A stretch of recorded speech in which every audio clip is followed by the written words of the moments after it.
位评审大家好，我们是永续之蝶团队。音乐是人类的灵魂，而蝴蝶象征生命与自由。我们的作品结合这两个元素，打造一款会动的蝴蝶小提琴。这不只是音响，更是一件机械艺术品。透过金属工艺、齿轮设计与科技互动，展现音乐与视觉的完美融合。这件作品的设计灵感是什么？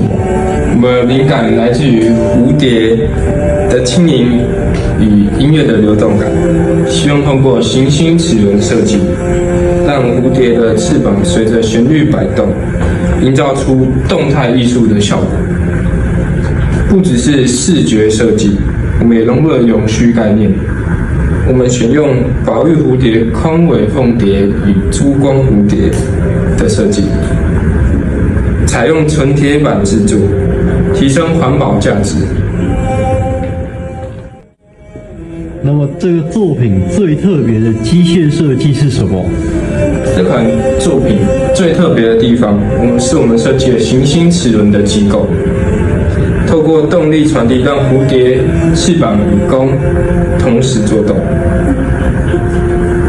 当齿轮开始旋转，蝴蝶翅膀会摆动，而琴弓也会来回移动，模拟拉奏小提琴的感觉，让作品充满生命力。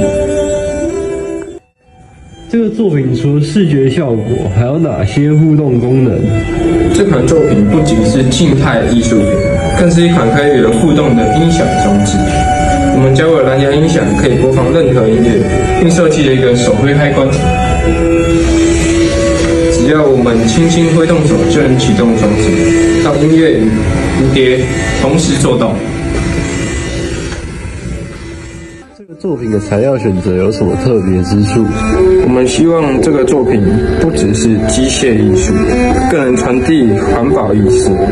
因此，我们选用纯铁板制作琴身，并在底座设计了 SDGs 永续发展目标的图案，象征对环境保育的关注。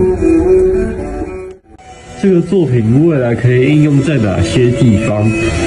这款作品不仅适合作为艺术展示，更可以应用在公共艺术装置、科技展览，甚至未来的机械音乐装置设计中。我们希望可以透过这项创作，让更多人看到机械工艺与音乐艺术的结合，开创新的可能性。